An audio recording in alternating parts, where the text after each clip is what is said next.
극장보다 인터넷이 가까운 사람들을 위한 원 플러스 원 영화 추천 팟캐스트 랜선극장 그 세 번째 이야기를 지금 시작하겠습니다.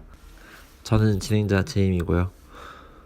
지금까지는 BOD로 볼 수 있는 영화들을 주제에 맞게 소개해드렸다면 오늘은 제목을 보시면 아시겠지만 한 달 앞으로 다가온 전주국제영화제 특집으로 준비했습니다. 랜선극장의 취지가 원래 인터넷에서 영화를 보는 거 아닌가요? 라고 물어보실 수도 있고 저도 그렇게 생각을 하지만 영화제에서 상영되는 영화들은 인터넷으로도 못 보는 경우가 많습니다. 특히 전주국제영화제는 부산 다음으로 큰 영화제고 또 영화가 개막하는 시기가 어버이날이나 어린이날 같은 연휴를 포함해서 상영을 하기 때문에 편안하게 주말에 놀러 오셔도 좋을 것 같습니다. 그리고 신의21 잡지의 편집장님의 서문으로도 알려져 있지만 전주국제영화제를 사람들이 좋아하는 이유는 아무래도 전주에 먹을 것이 많다, 맛집이 많기 때문이죠. 실제로도 맛집 탐방을 하러 많이 오시니까요. 하지만 아쉽게도 오늘 준비한 컨텐츠는 전주에 있는 맛집들이 아니라 제가 전주에 가서 보고 싶어하는 영화들을 선정했습니다. 5월 2일에 개막해서 11일에 폐막을 하고요. 지금 사실 영화제가 한 달이나 남았는데도 이렇게 방송을 전주국제영화제 특집으로 준비한 이유는 당장 이번 주 목요일 오전 11시에 예매가 시작되기 때문입니다. 개막식과 폐막식은 내일입니다. 내일 화요일 오후 2시고요. 아직 늦지 않았으니까요. 사용 시간표 확인하시고 미리 계획을 짜신다면 제가 조금이나마 도움을 드리기 위해서 이 특집을 준비했습니다. 이 방송을 예매가 시작된 4월 18일 이후에 들으셨다고 해도 아직 좌석이 남은 영화들이 있을 수도 있고 당일 아침에는 현장 예매도 가능하니까요. 아직 늦지 않았습니다. 앞으로도 영화제 관련된 소식이 있을 때 예매 가까워질 때 이제 기대작을 함께 공유하고 또 탐방 기록은 개인적으로 블로그에 남기도록 하겠습니다. 네, 다시 한번 잘 부탁드리다는 말씀 드리면서 이야기를 시작하겠습니다. 먼저 전주국제영화제에 대해서 간단하게 말씀드리면 올해로 딱 20번째를 맞이했고요. 영화, 표현의 해방구라는 슬로건을 바탕으로 운영되고 있습니다. 특히 기존에 있던 영화들과는 조금 다른 이제 익숙했던 흐름과 다른 대한 영화들도 전주국제영화제에서 많이 상영을 하고 있습니다. 작년까지는 영화 표현의 해방구였는데 올해는 영화 앞에 쉼표가 붙어서 영화 표현의 해방구입니다. 그 차이가 느껴지시나요? 실제로 5월, 6월이나 그 이후에 개봉하는 예술 영화들이 처음으로 관객들에게 선보여지는 자리이기도 하고요. 영화를 상영하는 극장들이 전부 하나의 거리 안에 객사의 영화의 거리라는 골목이 있어요. 그 골목 안에 영화관들이 다 있기 때문에 많은 영화들을 편하게 교통비 없이 보기에도 아주 좋은 영화제입니다. 하지만 이런 영화제가 있다는 것만 아시고 이번에 가러 가지 않으실 분들을 위해서 제가 이번 20회 2019년 전주국제영화제에 특이하고 재밌는 것들을 먼저 말씀드리고 그 다음에 제가 기대하고 있는 작품들을 이어서 한번 말해보도록 하겠습니다. 먼저 이번 영화제에서만 진행되는 특별전을 소개하려고 합니다. 네, 우선 가장 주목이 되는 부분은 스타워즈의 모든 시리즈를 극장에서 틀어준다고 합니다. 모든 시리즈라 하면 이제 한솔로 같은 프리퀄은 빼고 1편부터 8편까지 모두 스크린에서 상영을 하는데요. 특히 5월 4일은 스타워즈의 날이죠. May the Force be with you 라는 영화 속의 대사들 때문에. 그래서 5월 4일에는 영화의 거리 전체가 스타워즈 분위기로 형성이 된다고 합니다. 그래서 상당히 돌아다니고 구경하는 재미도 많을 것 같고요. 인증샷도 많이 찍을 수 있을 것 같습니다. 개인적으로 제가 가장 재밌게 본 라스트 제다이는 5월 5일 그리고 5월 11일에 상영을 하는데요. 모두 주말이니까 이번 기회에 내려오시는 건 어떨까요?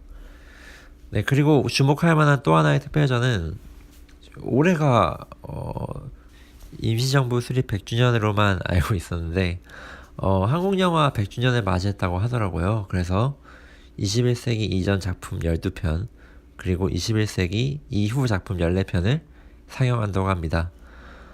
요즘 영화가 상대적으로 익숙하니까 네, 그 리스트를 쭉 말씀드리면 반치광, 지구를 지켜라, 역도산, 청년, 그때 그 사람들, 귀여워, 형사 듀얼리스트, 천하장사 마돈나, 사랑니, 황해, 그리고 복수의 나의 것입니다.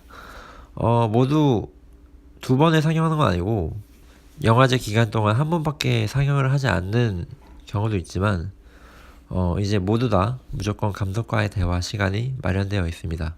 네, 그 뜻은 영화제가 진행되면서 뒤늦게 추가된 작품 중에 하나가 복수는 나의 것이라는 박찬욱 감독의 영화인데요. 네, 그래서 박찬욱 감독님과 만나서 영화 이야기를 할 수 있는 자리가 전주국제영화제에 있습니다. 네, 흔하지 않은 기회죠. 이 상영은 5월 5일 밤 8시 예매 코드 번호 364입니다. 네, 적어두세요. 5월 5일 밤 8시 예매 코드 번호 364. 가장 경쟁률이 높을 것 같은 상영이라서 미리 말씀드렸습니다. 근데 이 밖에도 제가 아까 말씀드린 영화들도 다 재밌고 저도 한 번씩 다시 보고 싶은 영화들이라 극장에서 다시 한번 보고 싶으신 분들은 이번 전주국제영화제를 통해서 감독님과 원한다면 대화를 할 수도 있으니까요. 놀러 오시면 좋을 것 같습니다. 예매 코드 번호가 나온 김에 제가 영화제를 가기 위해 준비한 과정을 살짝 말해 보겠습니다. 일단 예매를 하시려면 영화를 일일이 검색을 해야 하는데 사람에 따르면 그게 상당히 어려울 수가 있어요. 왜냐면 같은 시간대에 상영하는 영화가 20편 정도나 되고 그래서 일일이 확인하기에 너무나 복잡하기 때문이죠. 일단 예매 코드 번호를 먼저 말씀드린 이유는 나중에 예매 당일날 영화를 일일이 검색하는 것보다 이제 상영 시간표에 있는 그 세 자리 숫자를 적어 두시면 나중에 검색을 더 빠르게 하실 수 있고 그래서 편안하게 예매를 마치실 수 있습니다. 미리 섹션별로 상영하는 영화 목록을 보고 관심이 가는 줄거리의 영화들을 확인하시면 좋다고 전 생각을 해요.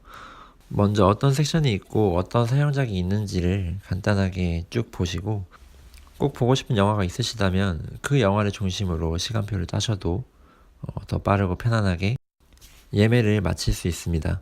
그리고 여러 가지 표시 항목 중에 이제 영어 GB가 감독과의 대화를 뜻하는데요. 영화를 보고 조금 더 오래 생각하고 이제 질의응답을 하고 싶으시면 그런 초록색 배지 GB가 포함된 상영을 추천드립니다. 그리고 또 영화를 선택하는 개인적인 기준을 추천드리자면 이제 CGV와 메가박스에서 주로 상영을 하는데요. 그 상영관 중에 전주돔이라고 있습니다. 근데 그 전주돔은 영화제 때만 특별히 만들어져서 이제 아주 넓은 스크린에서 정말 많은 사람들과 같이 볼 수 있는 그런 상영관이 바로 전주돔이거든요. 거기서 상영하는 영화들은 이제 영화제 프로그래머 입장에서 많은 사람들이 즐길 수 있는 영화들을 틀어주기 때문에 한번 색다른 경험으로 전주돔에서 상영하는 영화들을 먼저 검색해 보시면 어떨까 추천드립니다. 대략적인 가이드라인은 이것으로 마치고 이제 제가 개인적으로 좋아서 고른 기대작 10편 소개를 시작하겠습니다. 개인적으로 보았을 때 제가 고른 10편의 영화들을 미리 보니까 해외 영화제에서 화제가 된 영화들이 있었고요. 일부 영화 같은 경우에는 사실 수입사에서 배급이 이미 결정이 됐어요. 그래서 언제인지는 모르겠지만 국내에서 개봉할 가능성이 있는 영화들입니다. 또 생각해보면 너무 난해하거나 사용 시간이 긴 영화들은 제가 의도적으로 고르지 않았고요. 아무래도 이미 알려진 정보를 바탕으로 영화들을 고르다 보니까 이제 섹션 중에 한국 경쟁과 국제 경쟁 부분이 있거든요. 이제 그 부분에 있는 영화들은 상대적으로 거의 처음으로 선보여지거나 이제 이번 영화제를 통해 주목을 받으려고 하는 영화들이기 때문에 이제 그 영화들은 개인적으로 이 리스트에는 넣지 않았어요. 왜냐하면 줄거리만 보고 이제 흥미로우실 분들은 선택하면 되기 때문에 이 리스트는 없지만 저도 국제 경쟁 부문 영화 한 편 보려고 합니다. 네, 참고로 저는 5월 3일부터 7일까지 총 13편 정도를 전주에서 지내면서 보게 될 것 같습니다. 네, 그중 10편의 작품을 같이 이야기하고 싶어서 오늘 이 자리를 만들어 보았습니다. 먼저 영화제를 이야기하면서 개막작을 이야기하지 않을 수가 없습니다. 이번 영화제의 개막작은 나폴리 작은 갱들의 도시라는 영화인데요. 올해 2월에 열린 베를린 국제영화제에서 각본상을 수상한 작품입니다. 줄거리를 간략하게 말씀드리자면 제 주인공 니콜라를 비롯한 10명의 10대 소년들이 어른들의 마약 밀매 사업을 도우며 세력을 늘려나가는 이야기인데요. 그 실세가 된 니콜라는 이제 자기 어머니를 위해서 이제 가구를 사들이고 이제 이 와중에 또 다른 구역에 있는 소녀와 사랑에 빠지게 됩니다. 마약 사업이 늘 그랬듯이 이제 구역을 확보하면서 다른 구역과의 갈등이 이어지고 그 안에 있는 소년들끼리도 갈등이 피어오르면서 이제 영화는 점점 더 흥미로운 국면으로 빠지게 됩니다. 네, 외신에 따르면 위험한 바다에서 머리를 내놓고 있는 어떤 아이들처럼 그 이기적이고 충동적인 순간을 이제 어느 한쪽으로 치우쳐서 전달하지 않고 균형감 있게 전달한다고 합니다. 그리고 영화제의 설명에 따르면 성장 영화의 표본이자 에너지 그리고 비극적인 묘사가 돋보인다고 전해집니다. 개인적으로는 어린 아이들이 나오는 영화들을 좋아해서 더욱 기대가 되고요.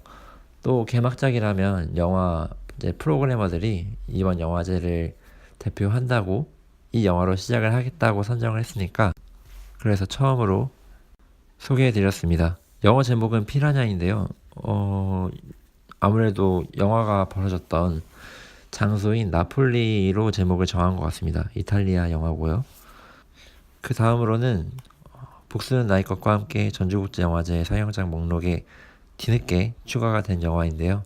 바로 아네스가 말하는 바르다의 마지막 영화입니다. 최근에 정말 얼마 안 되지 않았어요. 3월 29일에 돌아가신 프랑스 여자 영화 감독 아네스 바르다 감독의 유작입니다. 이전에 그녀의 작품 바르다가 사랑한 얼굴들이 개봉을 했었고 저도 그 영화를 보았는데요. 80대 여자 감독과 20대 젊은 사진작가가 함께 지역을 돌아다니면서 마을에 사는 평범한 사람들의 얼굴을 이제 거대하게 인쇄해서 이제 벽에 붙이는 그들의 예술 작업을 보여주는 다큐멘터리였습니다.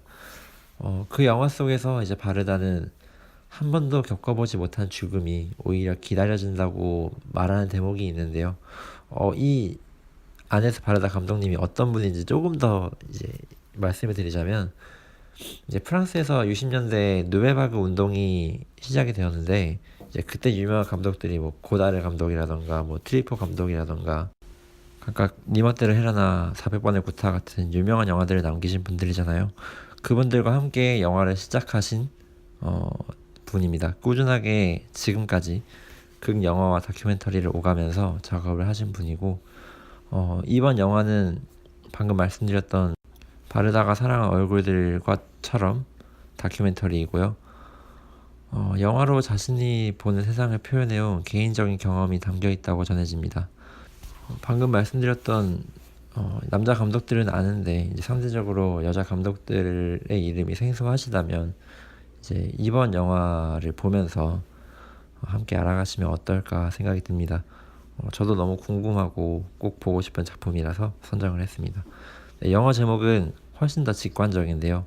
그 감독 이름이 아네스 바르다라고 했는데 영어 제목은 바르다 바이 아네스입니다. 그 다음으로는 제가 가장 보고 싶어하는 영화고 정말 이 영화 때문에 전주국제영화제에 가겠다고 마음을 먹었을 정도로 중요한 작품입니다. 바로 빌 스트리트가 말할 수 있다면 이라는 영화인데요. 물라이트로 아카데미에서 작품상과 각색상을 수상한 그 베리 젠킨스 감독의 그 다음 영화입니다. 게다가 그 전 영화도 흑인 중심의 이야기였는데 이번에는 미국 사회에서 대표적인 흑인 작가인 제임스 볼드윈의 소설을 영화로 옮겨서 미국에서는 더 화제가 되었던 영화입니다. 네, 게다가 미국에서는 크리스마스에 개봉을 했어요. 그 정도로 사랑 영화, 이번에도 물라이트와 비슷하게 사랑 영화로 만들어진 작품입니다. 외국에서 개봉했는데 우리나라에서는 뭐 극장 개봉 아니더라도 VOD로 출시되는 영화들이 종종 있거든요. 근데 VOD로 출시된다는 소식조차 없고 그래서 어떻게 이 영화를 볼 수 있을까 조마조마하던 차에 이번 전주국제영화제에서 상영을 한다는 소식이 들려서 반가웠습니다. 그럼 줄거리를 말씀드려야겠죠. 영화의 배경은 1970년대 초반의 뉴욕 할렘가고요. 주인공은 최근에 약혼한 여성 T씨입니다. 남편이 흑인이라는 이유로 범죄를 저질렀다는 누명을 쓰게 되고 감옥에 들어가게 되면서 이제 그녀는 아이를 가진 상태에서 이제 연인의 무죄를 입증하기 위해 이런저런 고군분투를 하는 내용입니다. 네, 가장 큰 독립영화 시상식인 필름 인디스피릿 영화제에서 작품상과 감독상을 수상하고 어머니를 연기한 레지나 킹 배우가 여우 조연상까지 수상을 했고 아카데미에서도 수상을 한 영화입니다. 전작인 물라이트와 마찬가지로 상당히 부드럽고 아름다운 영화로 정평이 나 있습니다. 네, 색감도 물라이트가 굉장히 푸른색이었다면 빌 스트리트가 말할 수 있다면 이란 영화도 색감이 상당히 따뜻하다고 들리고요. 그리고 음악도 적재적소에 어우러진다고 영화를 본 관객들은 말하고 있습니다. 영화 제목은 If Beale Street Could Talk인데요. 해외에서도 올해 영화로 많이 손꼽은 영화니까요. 많이 보시면 좋을 것 같습니다. 특히 물라이트를 재밌게 보시고 그 다음 감독의 영화를 궁금해하신 분들이 있을 텐데 전주국제영화제에서 감독님의 그 다음 영화를 상영을 하니까요. 네, 많은 관심 가지고 놀러와 주시기 바라겠습니다. 지금까지 세 편을 말씀드렸는데 처음부터 다시 일일이 말을 하자면 첫 번째는 나폴리 작은 갱들 도시였고요. 두 번째는 아네스가 말하는 바르다의 마지막 영화, 세 번째는 빌 스트리트가 말할 수 있다면이었습니다. 네, 그렇다면 네 번째 영화 말씀드릴게요. 네 번째 영화는 음악 영화입니다. 최근에 개봉한 영화 어스에서 이제 주인공과 친한 백인 가족의 부인으로 나온 배우님 기억하나요? 엘리자베스 모스라는 배우의 주연으로 만들어진 음악 영화 그녀의 내음입니다. 보헤미안 랩소디처럼 유명한 사람의 극적인 무대를 가수가 가장 빛날 때를 다룬 영화가 아니고 그 반대 쪽에 있는 것 같은 음악 영화입니다. 이제 주인공 이름은 베키 썸싱인데요. 여성 3인조 밴드의 멤버로 활동했던 락스타입니다. 하지만 한때 넓은 콘서트장에서 사람들이 자기 노래를 다 따라 부르던 시대는 다 지났고 이제 자기 파괴적인 성향이 원래 있었던 그녀는 이제 해야 할 일들이 너무 많습니다. 이제 지쳐버린 밴드 멤버들을 설득하고 예민한 음반 제작사 사람들과 여전히 연락을 하고 심지어 한 아이의 엄마로서 그 역할도 포기할 수가 없습니다. 영화의 전체적인 색감이 이제 분홍색 네온빛과 영화 포스터에서도 드러나는 주인공의 번진 마스카라처럼 이제 술기운이 가득합니다. 근데 그 사이에서 정신을 차리고 과거에 있었던 창의로운 영감을 찾으려고 노력하는 주인공의 모습이 나오는데요. 또 반대로 생각하면 여전히 남성 중심적인 음악 산업에서 이제 여자들과 함께 일을 지속하려고 노력하는 예술가의 이야기이기도 합니다. 네, 감독은 알렉스 로스 페리이고 영어 제목은 Her Smell입니다. 최근에 미국에서도 개봉을 했는데요. 상당히 강렬하고 어두운 음악 영화라고 소문이 나고 있습니다. 네, 그 다음은 분위기를 좀 바꿔서 코미디 영화 한 편을 추천드리겠습니다. 그녀들을 도와줘라는 영화인데요. 작년에 공개되어서 이제 많은 사람들에게 관심을 받은 영화입니다. 대표적인 흑인 코미디 배우 레지나 홀이 주인공이고요. 여자 종업원들이 일하는 고속도로의 스포츠바 더블 웨이지라는 곳의 지배인입니다. 그 주인공의 이름은 리사 콘로이고요. 이제 그녀가 책임감을 가지고 함께 일하는 사람들을 돌보고 보살피려고 노력하지만 이제 가게는 이제 경제적인 사정으로 점점 힘들어지는 이야기입니다.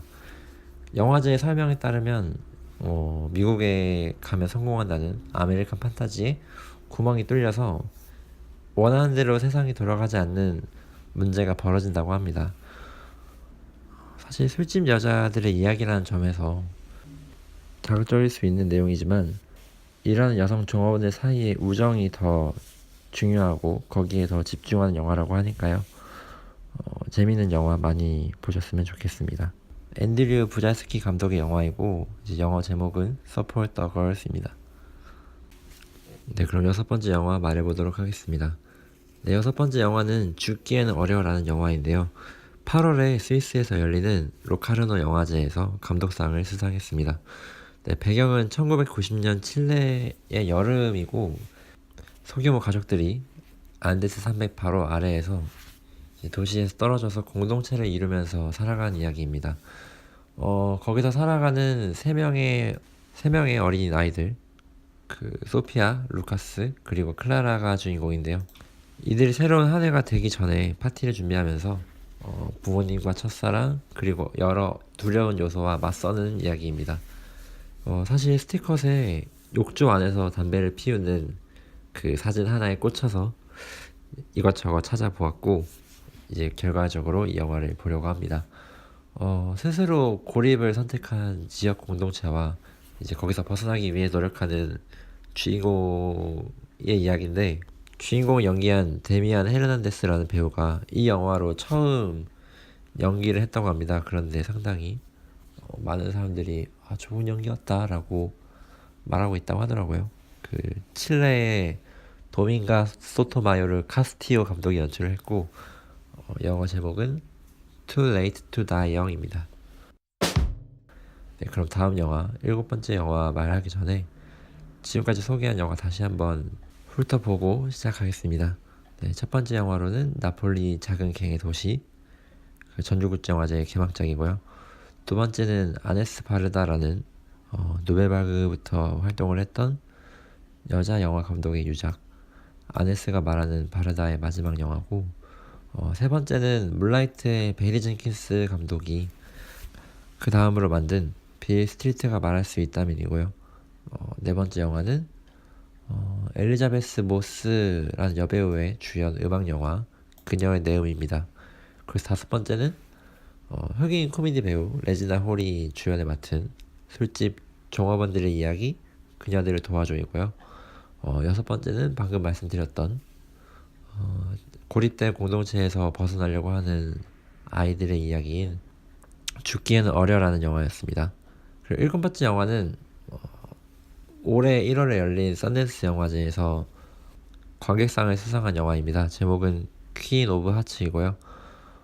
썬댄스 영화제에서는 미국 안에서 만들어진 작품과 미국 밖에서 만드는 작품 월드 시네마라고 하던데 그리고 극영화와 다큐멘터리를 구분해서 시상을 하는데요. 이 영화는 월드 시네마 드라마 부문에서 관객상을 수상했습니다. 그 배경은 덴마크입니다.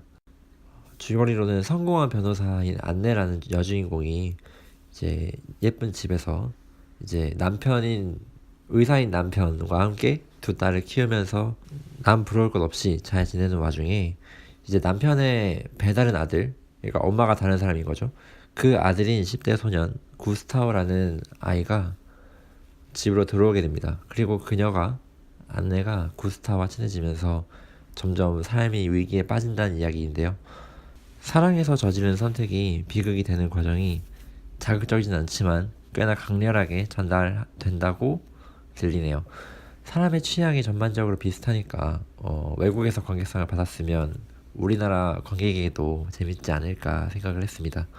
메이 엘토키 감독이 만들었고 영어 제목 역시 우리나라 제목과 같습니다. 그러고 보니까 유일하게 영어 제목이 그대로 이어진 작품입니다. 네, 다음 영화는 일본 영화 한 편 궁금해서 보려고 하는데요. 제목은 너의 새는 노래할 수 있어입니다. 베를린 영화제에서 공개되면서 많은 사람들의 관심을 받았고 삼각관계에 관한 이야기입니다. 주인공은 보쿠, 그리고 시즈오, 그리고 사치코의 이야기입니다. 네, 서점에서 일하는 보쿠는 이제 일을 아직 구하지 않은 친구 시조와 함께 작은 아파트에서 살고 있었는데요. 어느 날 보쿠와 함께 서점에서 일하던 사치코가 이제 언제부턴가 두 남자의 아파트로 놀러 오기 시작합니다. 그렇게 세 명이 나날이 술을 마시고 당구를 치고 클럽에 다니면서 노는 이야기인데요. 여름이 점차 끝나가는 동안 이제 이들의 삼각관계가 점점 수면 위로 드러나는 이야기입니다. 먼저 보고 온 사람들의 말에 따르면 이제 기쁨과 불안한 공기가 함께 머물면서 막 생동감이 넘친다고 전해집니다. 미야케 쇼 감독의 데뷔작이고요. 이렇게 돌아보고 나니까 연애하는 이야기를 제가 은근히 좋아하나 보네요. 이제 남은 두 편을 이야기해 보겠습니다. 초반에 소개했던 아네스 바르다의 마지막 작품 말고 다큐멘터리를 한 편 더 준비했습니다. 제목은 첫 항해인데요. 옛날 비디오 같은 자료 화면이 예고편에 있고 스틸컷에도 뭔가 그런 느낌인데 이 다큐멘터리의 주인공은 트레이스 에드워즈라는 사람입니다. 근데 그녀는 어떤 사람인고 하니 원래는 민간선에서 요리사로 일하다가 24살의 나이에 최초로 여성 선원들로만 구성된 배에 선장이 되어서 이제 세계 경주 대회에 참가한 사람입니다. 그게 1989년이었는데요. 하지만 늘 그랬듯이 여자가 남자들만 있는 판에 들어와서 경기를 한다고 하니 남자 경쟁자들은 그녀들이 자기 상대도 되지 않을 거다. 만주도 하지 못할 거라고 전망을 하고 그 비관적인 예상을 보기 좋게 뒤집는 실화가 다큐멘터리 영화 첫 항해를 통해 드러납니다. 사실 제가 이 영화를 보려는 시간대가 이제 박찬욱 감독님이 복수의 나의것 이야기를 하고 특별전에서 제가 개인적으로 공부하고 싶었던 보고 싶었던 예술 감독의 마스터 클래스가 열리는 시기거든요. 그래서 그럼에도 불구하고 꼭 두 눈으로 보고 싶은 이야기이고 외국에서도 괜찮은 다큐멘터리다라는 호평이 올라와서 보려고 합니다. 영국 영화이고 감독은 알렉스 홈스입니다.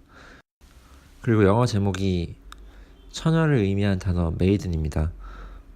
이 사람들이 어떤 경주를 벌였는지는 이제 영화관에서 확인할 수 있을 것 같습니다. 이제 마지막 영화 한 편 남았습니다. 네, 마지막 영화는 이제 한국 영화로 준비를 했습니다. 준비했다는 게 아니라 제가 보고 싶은 영화니까 제가 선택을 받았다고 해야죠. 마지막 영화는 한국 영화입니다. 그 배우 이동희 씨와 이상희 씨 그리고 이한희 씨가 출연한 국도극장이라는 영화인데요. 굉장히 화제에 올랐던 박하영이라는 영화를 만들었던 명필름 랩 제작사에서 전주국제영화제와 함께 2년 동안 준비한 프로젝트입니다. 줄거리를 보시면 만년 고시생인 기태, 이동희 씨가 연기한 기태가 그 정도 없고 희망도 없는 고향에 들어와서 이제 자기 돈을 벌기 위해서 낡은 재개발 영화관에서 일을 하는 이야기입니다.